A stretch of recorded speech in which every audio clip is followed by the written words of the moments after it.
মই শ্ৰী হিমন্ত বিশ্ব শৰ্মা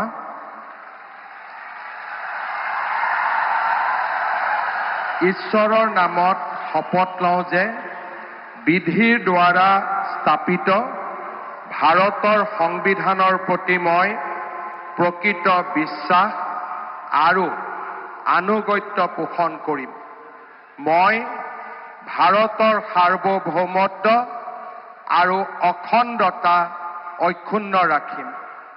মই অসমৰ মুখ্যমন্ত্ৰী হিচাপে মোৰ কৰ্তব্য বিশ্বস্ততাৰে আৰু শুদ্ধ অন্তঃকৰণেৰে সম্পাদন কৰিম আৰু মই ভয় বা পক্ষপাত, অনুৰাগ বা বিদ্বেষ নোহোৱাকৈ সংবিধান আৰু আইন অনুসাৰে সকলো শ্ৰেণীৰ লোকৰ প্ৰতি ন্যায় আচৰণ কৰিম।